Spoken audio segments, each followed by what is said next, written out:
Wow, they're all here just Shit, for I got Craig. white socks on. Well, good afternoon. Does CPAC still appreciate Ronald Reagan? Well, that's great to hear, because Ronald Reagan played a big role in formulating CPAC and having CPAC successful. First, as former governor of California, when he started coming regularly to CPAC in the 1970s, and eventually as president of the United States. And it's appropriate that we have a CPAC banquet in Ronald Reagan's honor. Amen. One way to really know what Ronald Reagan thought of CPAC is in his own words. And Ronald Reagan wrote about CPAC in his Speaking My Mind, where he had his top speeches.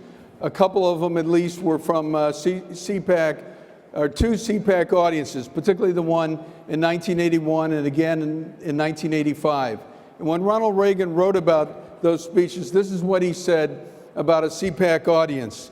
He said, "They were the people who fought for the cause of individual liberty and freedom when government seemed to be getting more powerful every day.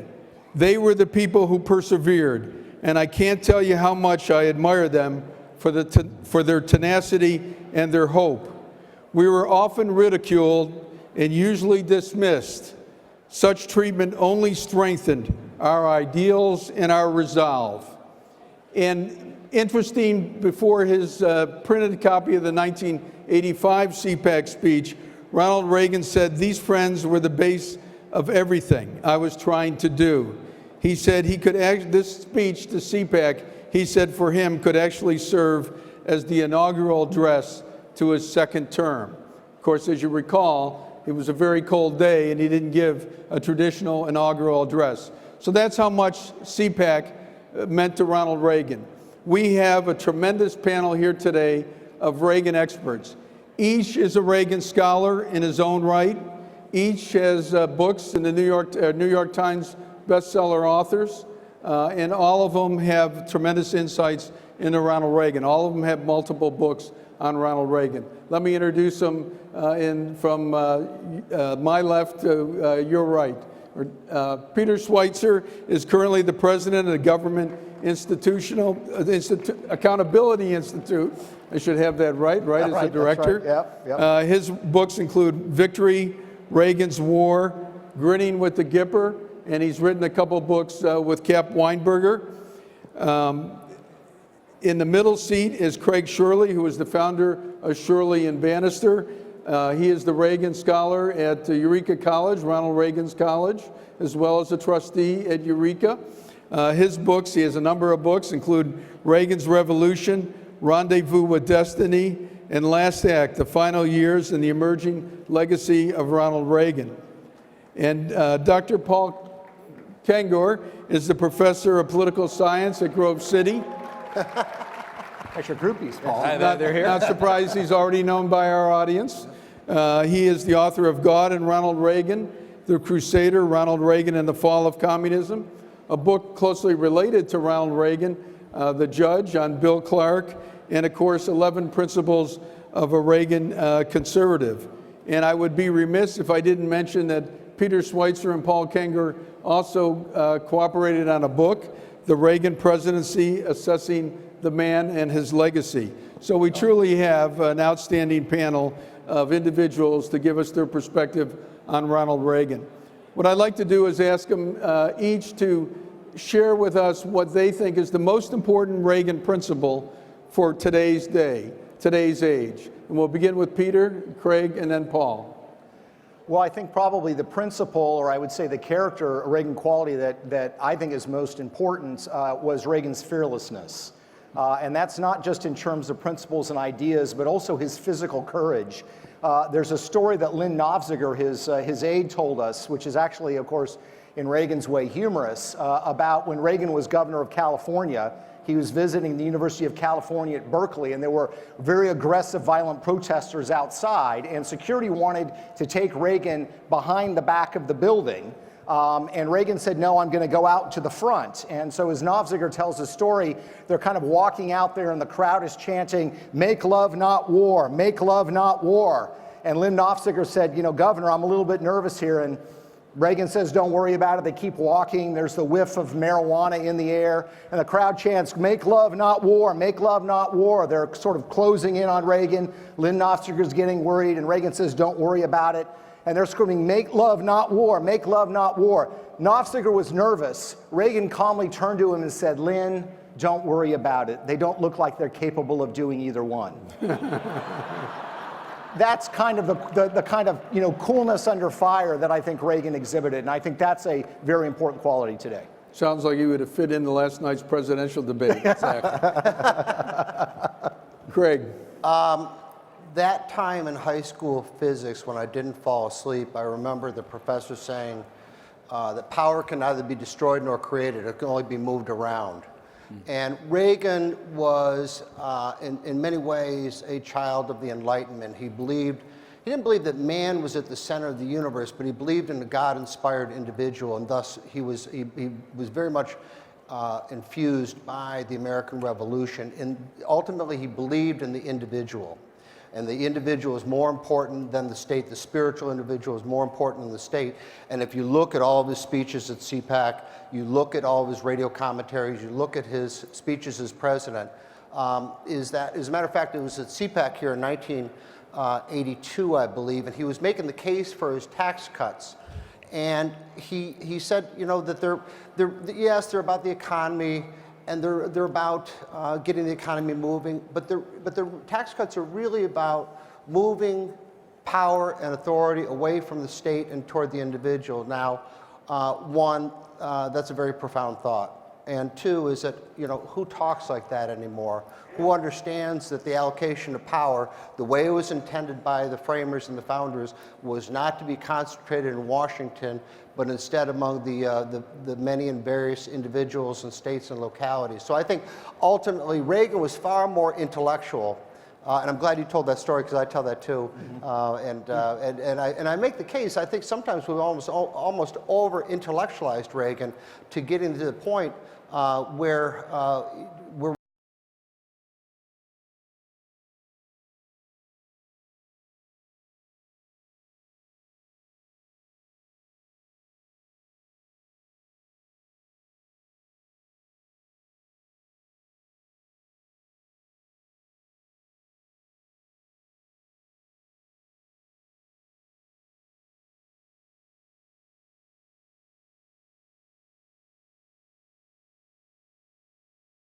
happy guy because it was a part of his ideology, because he knew that happy people were productive people, and productive people produce growing economies.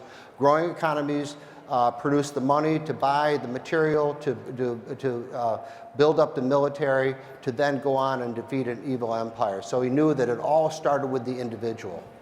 Good. Dr. Kenger, you wrote a book on 11 principles. If you had to choose one in today's age would be the most important, what would it be? I can't choose one. Yeah, you're right. I picked 11. Look, there's a number of different things. One, a character trait would be his likability and his winsome quality. And that's a good lesson right now, right? If you're going to nominate a Republican to win in 2016, he has to be liked by the wider population, right? I mean, Reagan had that. You don't win 49 out of 50 states by only winning, a narrow group of conservatives or Republicans. But in terms of principles, I have to cheat. I'm tempted to say freedom, right? Because I think a lot of people would say freedom. But Reagan understood that freedom needs faith. And Reagan talked about the twin beacons of faith and freedom that brighten the American sky. And if you have freedom without faith, then freedom is rudderless. Freedom without faith is the Las Vegas Strip rather than the city of God. And Reagan a number of times gave speeches where he said each reinforces the other, each one needs the other. And he said despotism may govern without faith, but liberty cannot. He said faith is needed in democratic societies more than any other. Because in a free society, you have the freedom to do almost anything you want. And so that being the case, you need the moral rudder and the moral compass that comes with faith to navigate freedom in the proper way. Good. Ronald Reagan's farewell address from the Oval Office urged the American people to reach out and teach young people about American history. And he, of course, is part of American history today. When you look at the history courses today, a good indication of what is taught, it can be found in the major study guides, something I used extensively when I was in college, and and Kaplan, Barron's, and Princeton are the big three. They dominate the market. Here's what they say about Ronald Reagan. They said he was an admirer of Herbert Hoover. They said he was a believer in trickle-down economics. They said his tax cuts was principally for corporations, but the implication was it was for rich corporations. And they basically suggested he didn't win the Cold War. It would have happened anyway, that Gorbachev deserves the main credit. And two of the three quoted Vice President Bush, or later President Bush, in an inappropriate time after the end of the Reagan career, as criticizing economic policy as Voodoo Economics, which we all know he criticized during the campaign leading up to his election in 1980 before his economic policy was put in place. Which of the misconceptions about Ronald Reagan that's being taught in American history today disturbs each of you the most? If Well, any of those or other. I think Can't do it in 18 minutes. I think there's a lot of them. I think for me, the one is the notion that he's a simpleton, that he really didn't understand that much, that he sort of was an actor who just read from cue cards. The history on this is very clear. It was very clear from the beginning, but the work that Paul has done and the work that Craig has done, some of the other books out there, clearly indicate this is a guy that was animated by ideas. I think more so than really pretty much any other 20th century American politician. He was motivated and animated by ideas. So the notion that Reagan was a simpleton who didn't understand ideas, wasn't concerned about them, to me is the one that matters the most. And I think that's what made him so powerful. I mean, he once said, I'm not a great man, I just believe in great ideas. And that, I think, humility is a great reflection on Reagan, but the notion that the ideas of individualism, freedom, liberty, the things that Paul writes about in his book, The 11 Principles of a Reagan Conservative, those are things that he embraced, and he understood them in a profoundly deep and philosophical way. Craig, what bothered you the most of any of those? The bad news, well, Reagan said in 1964, he said, the trouble with our liberal friends isn't that they're ignorant, it's just that they know so much that isn't so. And that is the problem with American high school, college textbooks. I looked at one of my daughters a couple years ago, and it was filled with all factual misstatements and errors and things like that. So that's the bad news. The good news is that if they wrote Reagan history, then the three of us would be out of a job. So I guess there's a balance, but the fact is that we have to write history because American history is being treated so badly by the people who write high school, college textbooks. I think that.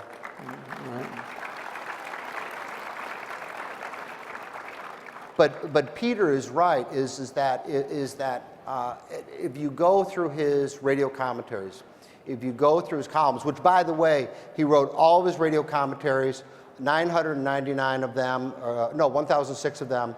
He wrote every one of them, and these were 5-minute commentaries. These weren't 30-second commentaries, and they were 5 days a week, all through the 1970s. I remember I was in college at the time, and my father listening avidly every time at noon on WHN radio in Syracuse, New York. This is Ronald Reagan. It would be a 5-minute commentary, and in those days it wasn't like now where it's the technology is you push a button and you send out an audio feed to 1,000 different radios. They did it on reel-to-reel, and they also did it on old records that had to be sent out from Harry O'Connor's studio in Los Angeles in the 1970s. And he would write 5-minute commentaries. You try write, 5-minute commentaries every week, and you do that week after week after week. Now with his columns, which appeared twice a week on King's Features Syndicate, he got a little help sometimes, but most of the times he wrote them himself. But Peter's absolutely right, is that if you look at these columns and you listen to these radio commentaries and you listen to his speeches, which, by the way, he spoke at CPAC every year from 1974 to 1988. He only missed CPAC twice, in 1976 and 1980, when he was in New Hampshire running for president. And even then, he sent recorded messages. That's how much he thought of That's how much he thought of CPAC. But is filled with, he quotes Tennyson, and he quotes Emerson, and he quotes Franklin, and he quotes Thomas Paine was his favorite philosopher. He quotes Alexander Solzhenitsyn, who was also a favorite philosopher. He was probably the most intellectually curious president of the 20th century, maybe since Abraham Lincoln. But as I said, the good news is that because they get it wrong, we have to get it right. Otherwise, the three of us would be writing books about Rutherford B. Hayes. Right. Dr. Kenger, what do you think is the worst? Yeah, he wrote his inaugural, the first inaugural. He wrote all of his own speeches. Certainly up until before he was president, he didn't have speechwriters. He wrote an enormous amount of letters throughout his life, including as president, that I'm blown away by. In fact, Kyron Skinner, our colleague, she's at Carnegie Mellon, she thinks that he may have written more letters than any president since Jefferson, which is quite possibly true.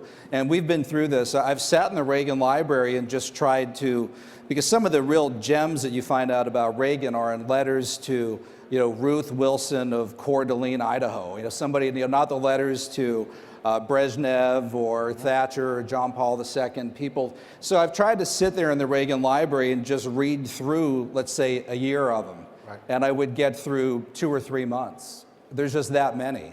And so, he must have written 4 or 5 a day at some point. And when you look at his schedule as president, it's unbelievably rigorous. I don't know how he was in his 70s throughout the presidency. And he had the energy level of a 30-year-old. He really did. So yeah, the notion that he was a dummy is probably the most ridiculous thing. I think, frankly, it's been kind of put to rest. Yeah. And also, too, if younger people, if you get flack from your professors on this, ask them, how does a president, a conservative like Reagan, win 44 out of 50 states against an incumbent, and then 49 out of 50 reelected, when there's a majority of the nation was registered Democrats, and he won in landslides. So, if your professor thinks that Reagan was an extremist, your professor's an extremist. Yes. Yeah. Well, I particularly appreciate your point about the letters. It's not just one letter and that was done. At the Reagan Ranch, we have a collection with Lorraine Wagner over 50 years of correspondence. So in a lot of these cases, it was very sustained, starting oftentimes with a young person and then going through the balance of their time. One of the big issues in Washington today is the ability of Congress and the president to get along. One of the current popular items to say about Ronald Reagan is he knew how to get along with Tip O'Neill. And that has almost become mythical, theoretically. What is your take, each of you, on the Reagan's ability to work with Congress? And the flip side of that, was Congress, particularly in the last 2 years when it was totally Democrat, willing to work with Ronald Reagan?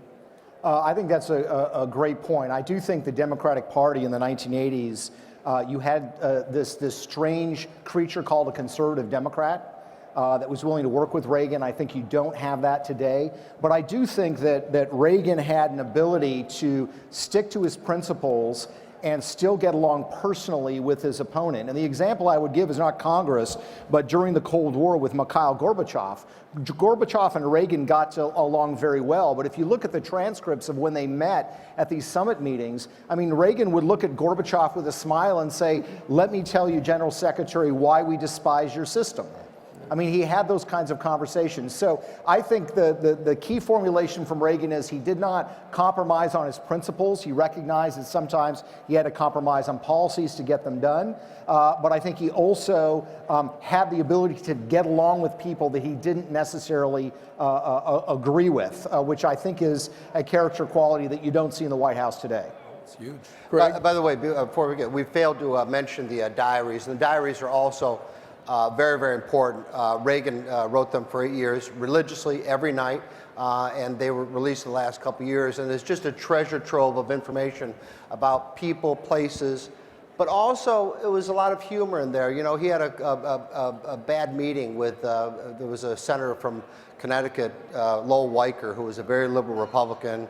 He was very large, he was very pompous, and Reagan wrote in his diary one night, he was called him a pompous, no-good fathead, because he had been, you know, a pain in the neck in a cabinet meeting. Another time he called him a schmuck. But, you know, we spend so much time pushing back against Reagan mythology, and one of the things that we have to push back all the time, at least I do, is this idea that Reagan and Tip O'Neill were great friends. They weren't great friends. Take my word for it, okay? Is that O'Neill, in his autobiography, Man of the House, devoted an entire chapter to writing the most god-awful, terrible, personal things about not just Ronald Reagan, but Mrs. Reagan, too. He called her the Queen of Beverly Hills, and he said he was the dumbest man he'd ever served under as Speaker of the House. It was vicious. It was personal. And so this idea that they got along, they only did 2 deals together. They did 82 Tefra deal, which Reagan immediately regretted, and they did Social Security reform, which Reagan knew he had to do. The political conditions were not there. He knew what he could do and he knew what he couldn't do. And he couldn't reform Social Security, he couldn't privatize Social Security. He changed his position on that in the 1960s, and he knew the political environment was such that the children of the New Deal still believed in Social Security and still believed the Social Security system was going to be there to provide for their retirement. So he went along with the tax increase. But this idea that Reagan and Tip O'Neill were beer-drinking friends, it's a complete myth that's been pushed by Chris Matthews, another poor leftist historian, and other people, is just that well, it's true. It's never trust a liberal with history. If you want to look for bipartisan, especially conservative history, if you want to look for bipartisan cooperation, you got a much better example with Bill Clinton and Newt Gingrich and the 104th Congress. There's a much better example of bipartisan cooperation than you ever have with Reagan and Tip O'Neill. Reagan got stuff through Congress almost in spite of Tip O'Neill, like, for instance, the '86 tax bill.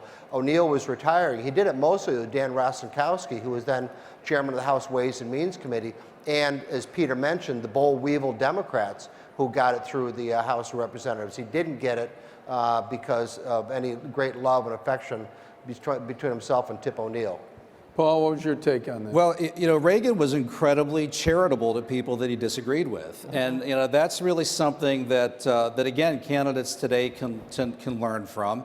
I mean, the fact that he was a liberal in Hollywood in the 40s and 50s, an FDR Democrat. He called himself a hemophiliac liberal, a bleeding heart liberal. But so for Reagan, you know, he would often just say of people who disagreed with him, well, you know, they just don't understand. So he didn't ascribe to them evil motives, right? He had been there. So he had been deluded himself. I mean, Reagan once found himself a couple of times in the 1940s speaking to communist front groups that he thought were progressive groups. So he had been suckered a number of times himself. So he was very good at that. Also, too, I got to say right now during the campaign, Ronald Reagan's 11th commandment, thou shalt not speak ill of another Republican. And you would, sorry, I got to say this, but Ronald Reagan would never be in a debate with fellow Republicans, spin to his left, call the guy on his left a liar, and spin to his right and call the other guy a choke artist. Would have never happened. Would have never happened. There's been a lot done to recognize Ronald Reagan. Airport named after him here in Washington, a lot of highways across the country. Young America's Foundation has saved his presidential ranch. What do you think is Reagan would himself perceive as the best way to recognize his presidency as fellow Americans? Well, I think first of all, Reagan was a man of ideas, so he would be enormously appreciative of everyone here that is carrying the torch of liberty. I mean, ideas were the thing that mattered to Reagan, his faith, his family, and his ideas. The second thing I would say is for any of you out there who have not been to the Reagan Ranch, I'm going to make a plug for it. Yeah. If you want to see the true Ronald Reagan as he was, you've got to go to the ranch in Santa Barbara. There's nothing else like it. Anybody out there in the audience has been there? Raise your hand. You've been to the Reagan Ranch? You go to Terrific. CPAC and then you go there. Yeah, you go right? to CPAC and you go there, but it's a tremendous opportunity to see Reagan stripped down as he was, and his love of the land, his love of the creation around him. You'll see things that he built himself that just sets him apart, I think, remarkably from any other president. So, Craig, what did you think? I guess the question is his place in history, what he would think of his place in history. I think this was a very prideful man.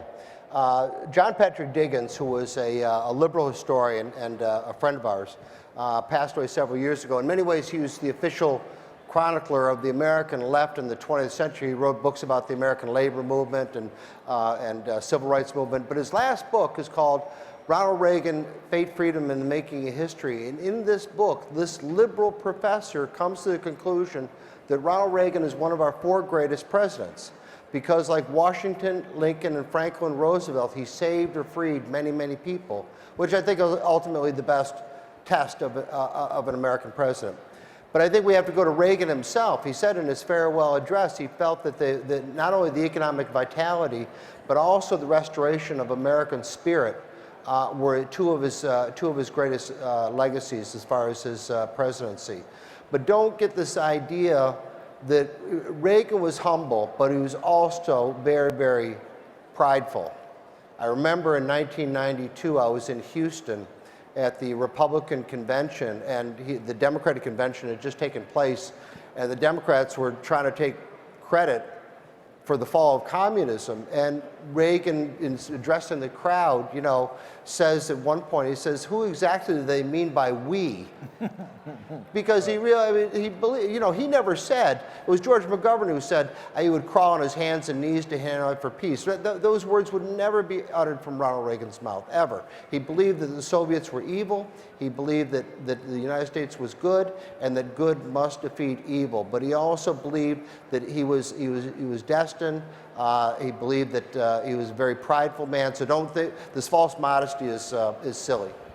Paul, Well, I think we have about 2 minutes. Reagan called for a politics of principle and a principled politics. And he gave a great speech at CPAC in February 1977. If it's taking me 20 seconds to read this, Reagan said conservatism is this: the principles of conservatism are sound because they're based on what men and women have discovered through experience in not just one generation or a dozen, but in all the combined experience of mankind. When we conservatives say that we know something about political affairs and that what we know can be stated as principles, we are saying that the principles we hold dear are those that have been found through experience to be ultimately beneficial for individuals. So look, we believe in eternal, timeless, immutable truths. You don't come up with a new right and a new idea and a new definition when you stumble out of Starbucks with a grande latte. All right? I mean, these ideas, biblical law, natural law. So you got to demand from your politicians, especially Republicans who call themselves conservatives, what are the principles? What are they? Is the person a Johnny-come-lately to this? What do they really believe? And Reagan understood this. if each of you had to just give the title of your Reagan book that you would recommend to the audience, you've all written multiple books, what would it begin? We'll begin with you, Paul. Oh, well, I guess I'd say 11 Principles of Reagan Conservative. It's short, and you'll get a good idea of his principles. Craig? Thank you. My next Reagan book. I think Rendezvous with Destiny about the 1980 campaign, because that encapsulates everything. Everything comes into focus. Everything comes into clarity in that campaign. That is one of the most important campaigns in American history. Thank you. Peter? For me, it'd be Reagan's War, which sort of chronicles his battle against communists in Hollywood and his final triumph over communism with the collapse of the Soviet Union. Well, each of these three speakers have written great books. You ought to have access to them. They've all speak about Ronald Reagan on college campuses and the young audiences. I think Ronald Reagan would appreciate that. I know you all speak for Young America's Foundation and go to college campuses. Paul, you teach. Craig, you teach every day. So we appreciate that. Thank you so much for being with us here today. Thank you, Ron. Thank you very much. Nicely done. We didn't get you to use your Bush line. Which one?